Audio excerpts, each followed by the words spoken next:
베드로전서 4장 1절에서 11절 말씀으로 공동체 속에 사는 것이라는 주제로 본문을 살펴보겠습니다. 하나님께서는 가정과 교회를 공동체로 이루게 하셔서 하나님의 선하신 뜻을 이루어가기를 원하십니다. 공동체의 일원으로서 사는 그리스도인들은 예수 안에서 하나라는 생각을 마음에 품고 서로 도와서 변화하며 성장해 가도록 헌신해야 합니다. 어려운 시간에 직면한 성도들에게 주는 베드로의 가르침은 진정한 공동체에서 더불어 어떻게 살아야 하는지를 우리에게 보여주고 있습니다. 이 본문의 성경 진리를 살펴보면 그리스도인들이 하나님의 뜻을 행하고 예수 그리스도의 본을 따라 살도록 서로 돕는 데 초점을 맞추고 헌신할 때 우리는 예수님의 진정한 공동체 속에 사는 것이다. 또 삶의 적용은 형제 자매들이 진정한 예수님의 공동체 속에 사는 방법을 이해하고 실천하도록 돕는다입니다. 그래서 오늘 본문을 세 가지로 나누어서 살펴보겠습니다. 죄를 이기도록 서로 지원하라라는 부분, 그리고 서로 사랑하라, 그리고 서로 섬기라라는 세 부분으로 나눠서 본문을 살펴보겠습니다. 공동체 이론으로서 그리스도인들은 죄를 이기도록 서로 지원해야 합니다. 4장 1절 6절 본문 계열을 보면은 베드로는 그리스도인들에게 이방인처럼 살지 말고 우리에게 남겨주신 주님의 뜻을 실천하는 가운데 서로를 하나님 앞에 바로 세워가는 남은 생애를 보내면서 예수님을 따르도록 격려했습니다. 죄의 종이 아니라 그리스도를 주인으로 모시는 삶을 선택함으로 세상 사람들이 이상히 여기고 비방하지만 예수께서 재림하실 때에 그러한 것들에 대해 심판하실 것을 믿어야 한다. 그래서 이 부분을 세 가지로 우리가 보겠는데, 예수님의 마음으로 옷을 입으라, 그 다음에 무법한 우상 숭배를 배척하라, 그리고 세상의 비방과 하나님의 심판이 어떤가를 한번 살펴보겠습니다. 죄를 멸하기 위해서 세상에 오시고 십자가 위에서 고난과 부활을 통한 그리스도의 승리는, 그에 대한 믿음은 박해에 직면한 베드로 시대의 성도들에게 큰 힘이 되었습니다. 주님을 바라보면서 그리스도인 공동체 안에서 승리의 확신을 갖고 또 고난을 견디며 서로를 격려하면서 소망 가운데 서 있을 수가 있었습니다. 갈라디아서 2장 20절 말씀 보면 나는 그리스도와 함께 십자가에 못 박혔습니다. 이제 살고 있는 것은 내가 아닙니다. 그리스도께서 내 안에서 살고 계십니다. 내가 지금 육신 안에 살고 있는 삶은 나를 사랑하셔서 나를 위하여 자기 몸을 내어주신 하나님의 아들을 믿는 믿음 안에서 살아가는 것입니다. 베드로는 그리스도인들이 세상 속에서 주님의 거룩하심을 따라 어떻게 행동하는지를 선택할 때 예수께서 가지셨던 그 마음으로 부정하기를 원했습니다. 성도들이 죄 짓는 삶에서 벗어나도록 또 죄에 대해 함께 싸우며 서로 도와주기를 바랬습니다. 예수를 주님으로 영접하기 전의 삶인 우상 숭배와 또 죄의 정욕에 따르는 이기적인 삶에서 벗어나서 믿음 안에서 하나가 되어서 우리 주님 앞에 나아갈 때까지 남은 생애를 하나님의 선하신 뜻대로 살기를 권하였습니다.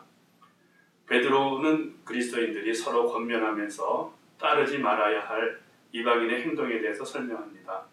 예수를 주님으로 영접하기 전에는 악한 욕망을 쫓아 향락과 방탕으로 이끄는 술 취함과 안락과 연애를 즐기며 가증스러운 우상 숭배에 빠져 살았고 자신과 가정 또 이웃을 파괴하면서 살았습니다. 분명히 과거에 방종한 삶은 죄에 의해 조종되는 것으로 그리스도인들의 영적 상태에 관련이 있습니다. 예수께 헌신된 삶을 선택하고 이방인의 행동을 거부하는 그리스도인들을 믿지 않는 세상 사람들은 이상뿐만 아니라 비방까지 했습니다. 오늘날에도 자기 중심적이며 죄 가운데 제멋대로 사는 사람들은 그리스도인들의 믿음의 행동을 조롱하고 또 시험하고 비난합니다.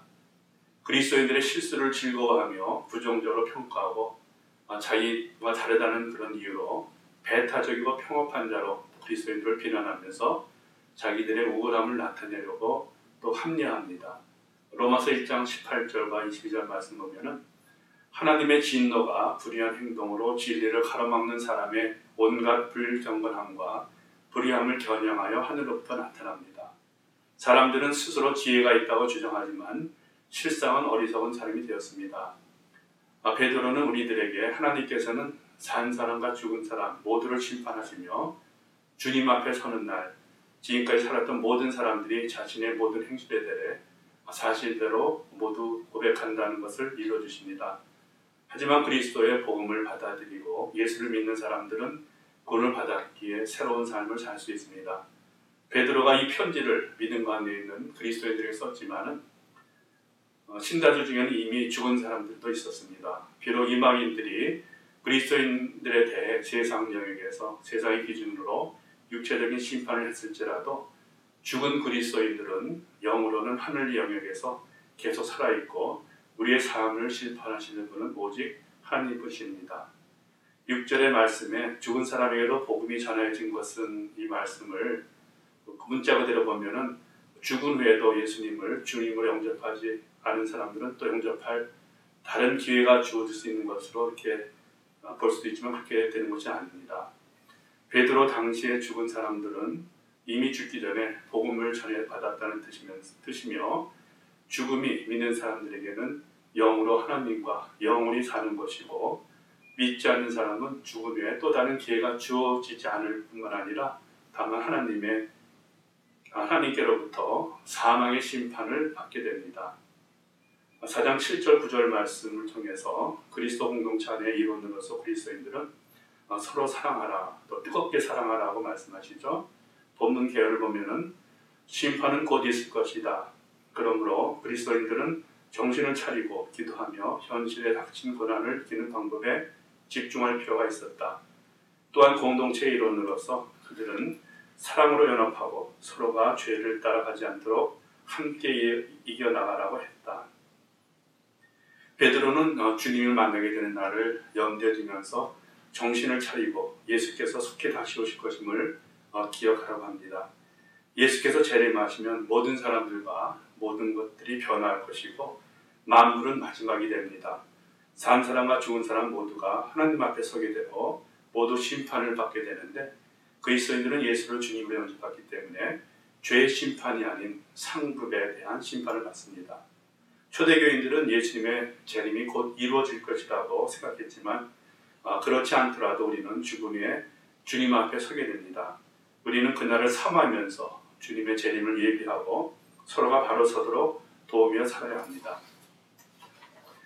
예수님의 재림을 바라고 깨어있는 삶을 사는 그리스도인들은 예수님이 재림의 때가 세상의 마지막 때라는 진리를 받아들임으로써 시간을 지혜롭게 사용하게 되며 남은 때를 죄에 지지 않고 주님의 영광을 나타내게 됩니다. 주님의 재림을 준비하도록 깨어 있을 수 있는 방법은 기도임을 베드로는 가르칩니다. 마지막 때를 걱정과 공포로 맞이하는 대신에 정신을 차림으로 마음을 집중하고 근신하면서 삼가 조심하면서 기도로서 시간을 선용할 수 있습니다. 기도와 더불어 주님의 재림을 준비하는 데 필요한 것은 서로에게 하나님의 뜨거운 사랑을 실천하는 것입니다. 그리스도인들이 믿음이 함께 강하게 성장하기 위해서는 한 가족으로서 서로 사랑하는 것이 무엇보다도 가장 영향을 줍니다. 예수께로부터 받은 사랑을 서로에게 나눠주는 영적 반응으로 서로의 관계가 바르게 세워집니다. 잠언 10장 12절 말씀은 미움은 다툼을 일으키지만 사랑은 모든 허물을 덮어준다 하셨습니다. 그리스도인들은 용서와 관용을 통해 사랑을 표현합니다. 또 다른 사랑에 표현하는 것이 대접인데 그 당시 다른 사람에게 친절한 행동을 보일 뿐만 아니라 잠자리와 음식을 제공하는 대접하는 관습은 그리스도인의 공동체 안에서도 많은 차이가 있었습니다. 서로의 필요에 따라 대접을 하면서도 어떤 이들은 불평하기도 하고 또 심지어 원망까지도 했습니다. 베드로는 친절을 행하는 것에 대해 불평하는 나쁜 습관을 버리고 따뜻한 마음을 품도록 가르칩니다. 또 4장 10절 11절 말씀을 통해서 공동체의 일원으로서 그리스도인은 서로 섬기라 봉사라는 말씀을 주십니다. 본문 계열을 보면은 주님은 그리스도인들에게 섬기는 데 필요한 은사를 주셨다. 어떤 성도들에게 말씀의 은사를, 어떤 이들에게는 섬김의 은사를 주셨다. 모든 은사가 주님께로부터 왔으며 그리스도인들이 공동체 안에서 그들이 받은 은사를 통해 서로 겸손하게 섬길 때 하나님께서 그 영광을 받으신다. 주인의 재산을 대신 맡아 관리한 사람을 청지기라고 하는데 그리스도인은 하나님의 구원의 비밀을 맡아서 은혜로 주신 그 직분을 감당하며 시간, 재능, 소유, 또 자신 모두가 하나님께로부터 온 것임을 알고 신실하고 슬기롭게 이 땅에서 하나님 것을 맡은 청지기로서 성실하게 섬겨야 합니다. 선한 관리인 청지기로서 갖춰야 될 세 가지 요소가 신실함, 슬기로움, 성실함이죠.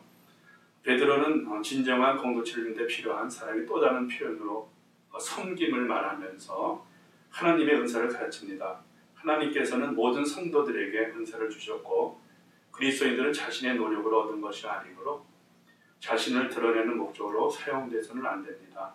단지 공동체를 세우고 다른 사람의 유익을 위해서 사용해야 합니다.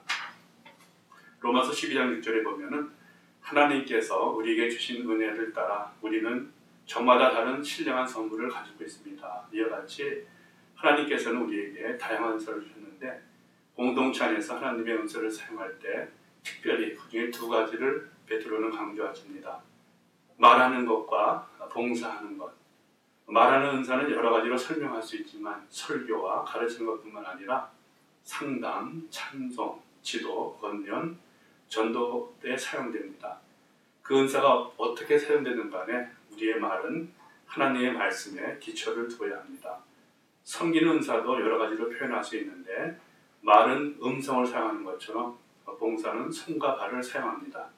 섬기는 은사는 돕는 것, 수리, 건축, 보살피는 것, 헌신, 또 도움이 필요한 사람 곁에 있는 것 등 섬김의 은사를 실행하는 이들에게는 하나님께서 특별히 능력과 힘을 공급하십니다. 하나님께서 은사를 주셨기에 하나님께서만이 은사가 사용될 때 영광을 받으셔야 합니다. 그래서 베드로는 우리가 말하고 섬기는 모든 일을 통해서 하나님께 영광을 돌리라고 도전하십니다. 11절 말씀을 맺으면서 베드로는 말합니다. 그리스도에게 속한 영광과 권세가 영원무궁하도록 하나님께 있습니다. 아멘 하시면서 모든 일을 통해서 하나님께 영광을 돌리라고 도전하십니다. 학습 문제 세 가지를 살펴보겠는데요. 주님이 다시 오실 때 누구를 심판하실 것인가? 4장 5절 말씀 보면은 산 자와 죽은 자죠. 그 다음에 두 번째 베드로와 잠언서 10장 12절에 의하면 사람은 무엇을 덮는가? 4장 8절에 보면은 허다한 죄, 또 모든 허물이죠. 그 다음에 영광이 주님께 얼마 동안 속하게 되는가?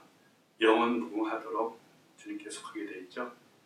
암송 구절은 4장 11절을 택해봤는데 말을 하는 사람은 하나님의 말씀을 전파하는 사람답게 하고 봉사하는 사람은 하나님께서 주시는 힘으로 봉사하는 사람답게 하십시오. 그리하면 하나님이 모든 일에 예수 그리스도로 말미암아 영광을 받으실 것입니다. 영광과 권세가 영원무궁하도록 그에게 있습니다. 아멘. 이 암송 구절을 몇 번 같이 반복해 읽으시면서 방송했으면 좋겠습니다. 마지막으로 우리는 어떻게 하겠는가? 진정한 그리스도 공동체를 세우는 몇 가지 교훈을 배웠는데 그들 중 우리는 무엇을 할 것인가?